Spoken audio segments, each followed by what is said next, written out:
Alright, so this is the week 5 cumulative project that we're going to do today.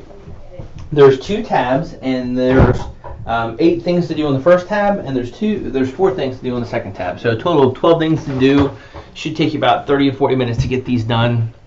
We're going to walk through them right now so that you have a great idea of what you're doing. So the first thing, it says select cells E36 and click on the formulas and insert function. So the first part, we're going to do some ifs and some ifs. Some if and some ifs. Click on cell E36, and then once it goes to insert function. So we're going to go to formulas, insert function. They're going to pop up over here on the right hand side for you. And then we're going to do some if. Some ifs are listed right here. So I can go ahead and click it. If I didn't have it, I'd have to search for it. So insert function, and once my first thing was range. And the instructions tell me instruction number 3 tells me my range is C4 to C33. So I click on C4, go down to C33, and then now my criteria. My criteria per number 4 says anything greater than 100,000, greater than 100,000, and my sum range is the same as my range. So I don't have to put anything here. I can click done, and it gives me a total. So now this is done. And I want to highlight this so that I know I've done it. So my next one, E37. Click on E37, and we're going to do some ifs. So some ifs is listed over here. I'm going to click it. I'm going to insert that function. And then my first sum range. So what range do I want to sum? The whole purpose of this formula is to find the sum of the salaries greater than $60,000 and employees that have been with the company for 10 or more years. So to do that, I'm just going to follow the instructions. The instructions here on the right literally walk you through how to answer each one of those questions. So the first thing I did is selected E37, then I went to the functions and I added the first functions.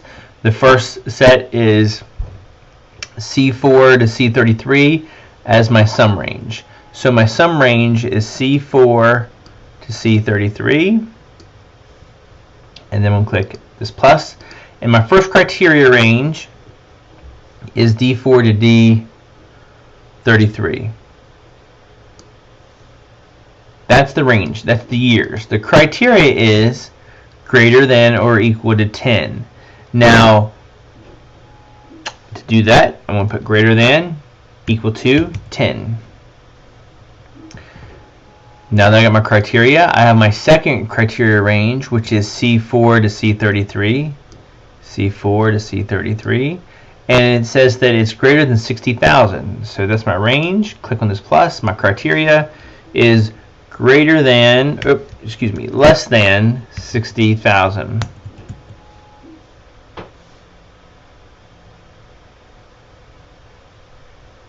Now here's a discrepancy. The instructions on number 11 right here says less than 60,000. This says greater than 60,000. So because what we're supposed to be following is these instructions, we're going to keep it as less than 60,000. So we put less than 60,000 here, and then we can click done to finish the formula, and we get this number, 358,175,00. If we have any questions on whether we did this right or wrong, we can go to the reference image and get a good idea. 358,175. So we know that that's right.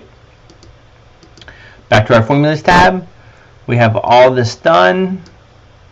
So we're going to change colors, indicate that it's done. The third one we need to do is going to be right here, and it's going to be the average salary paid to employees. This one's going to be easy. To do the average salary, we're going to click on average over here on the right hand side, formula, insert formula. We're going to do the range. We're going to take this off because our range is for up here, and it's going to be C4 to C33, and we're going to click done. And the average is 131, 845, 67. That one was super easy.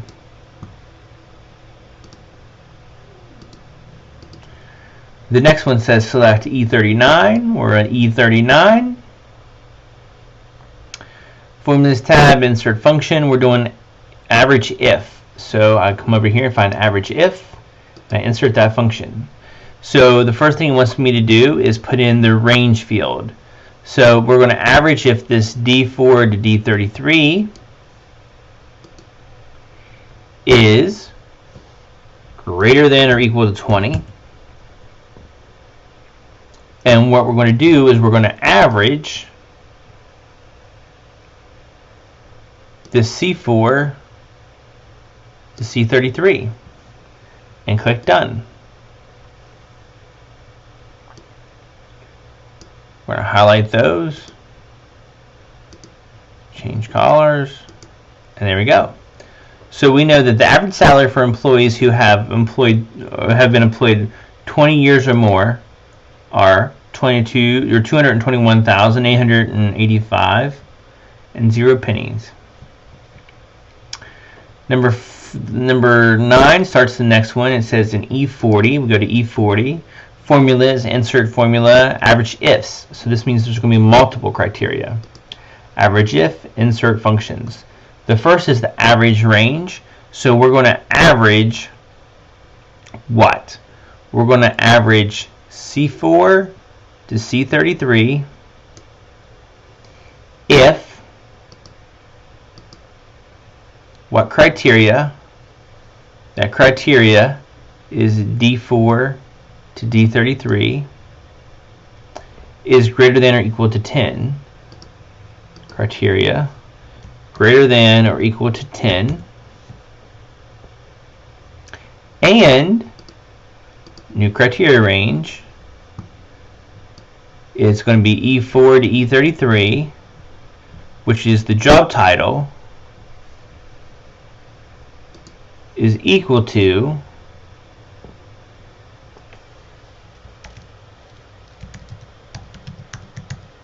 registered nurse. And I put registered nurse in quotation marks so that it starts just that name, not partial names, just that name, registered nurse. And then I can click OK or done.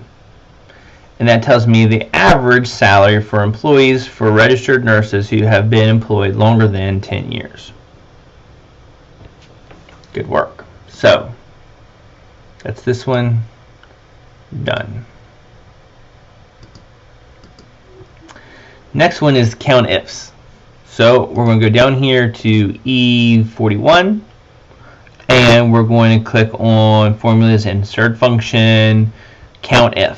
So Countif we already have over here. Countif, insert function, the range. The range for this function is going to be C4 to C33, C4, C33. And the criteria for this is going to be greater than or equal to 50,000. I click done and I get 15. Now this is showing up as a dollar amount, but it's really a number because it's the number of employees who make over $50,000 per year. So that was done. And we can go back to the next one. E42, formulas, insert, Countifs. So Countifs means we're going to be counting something with multiple criteria. So we're going to count if the criteria range field is D4 to D33. D4, D33. We're going to count if the number of years they worked is greater than or equal to 10, and new criteria range, the salaries that they earned, new criteria, are greater than or equal to 50,000.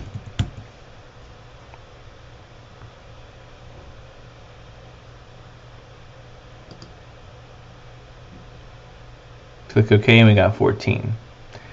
Now that would take us to the very last part of this tab, which says highlight E36 to E42, E36 to E42, and choose the currency format and center align. So if I do this, I click over here, currency and center align. Well, I just took center line off. Center align. Nothing really changed because it was already formatted the way it needed to be formatted. Now I can tell you in real life, you're never going to format these two bottom ones to be currency because, excuse me, they're not currency, they're number of people. It's a count. So you wouldn't have them as a decimal and you wouldn't have them as a dollar number, a dollar sign beside them. They should technically, if you right click, format cells, should look like, click on number, general, okay. It should look like that. With this one needs to be lowered. So if I click on this, I can either go to right click and then format, or I can go to right click and up here on the top right, click that. It's technically what it should look like. Alright, so whether you keep these as dollar symbols or you do it like I just did it, it's completely up to you. That's not going to be right or wrong. But you have your 5 different things, or 8 different things, excuse me, that you need to do up here. 1, 2, 3, 4, 5, 6, 7, 8. You go to your second tab and it wants to do commenting.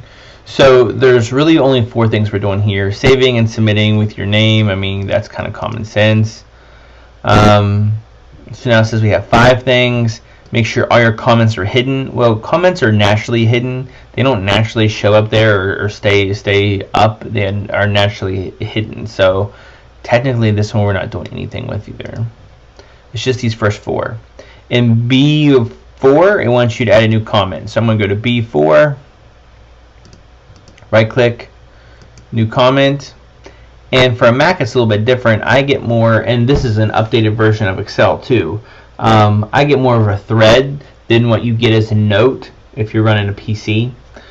Just a little bit different how they're, just a little quirk on how they're a little bit different. But I'm going to type in the same thing that you would need to type in. Initial E will be removed on next card. And it time stamps it for me. That's the first one.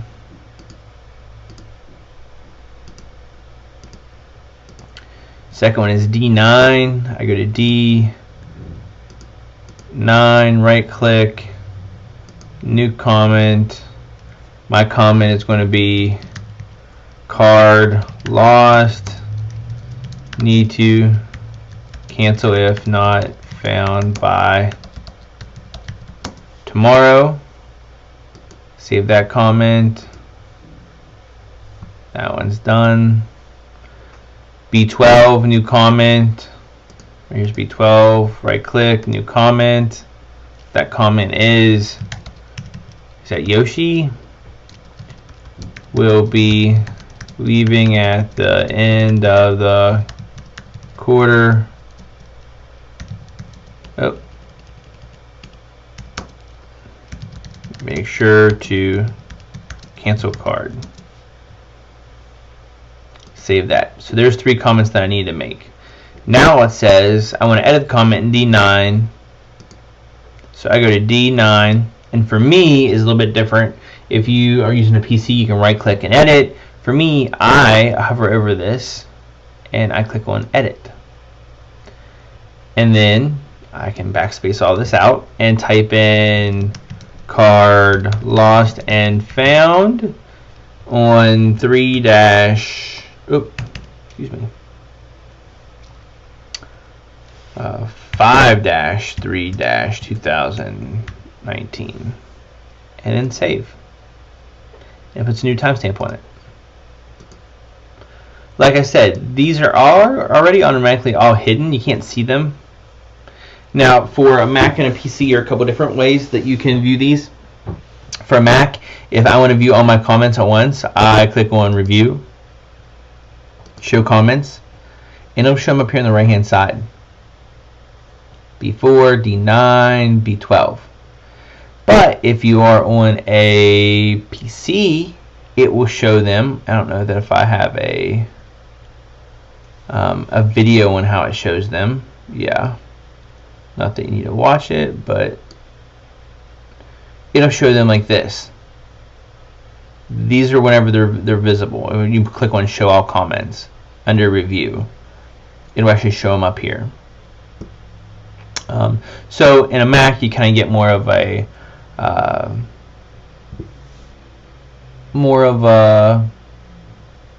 thread is what I'll call it, because I can add more notes to this, like look at me, and I can send this, and then I get a new one, right? New timestamp. It's just like a text message. Somebody else can view this document, add a comment to it, and it goes on there, and it maintains the thread. And these threads are all under B4. So it's just a way for people to communicate. But that's the difference between a Mac and a PC. So this is it. This is all you do. If you check your reference image, you know that your numbers are right there where they need to be. 67, 221. Check these numbers. 67, 221, 131, and 358. 131, 358, 2982. 2982. Yep, all those numbers are good. So I hope this answers all your questions for this week. Not too hard, but realize there's only 12 items that are getting graded. So you take how many points the assignment's worth, divide that by 12, and that's how much you'll lose if you get one of these parts wrong. But you got this video that walks you right through it. You shouldn't have a problem with it. If you do have any problems, shoot me a text message, and we'll get it worked out for you. All right, have a good weekend.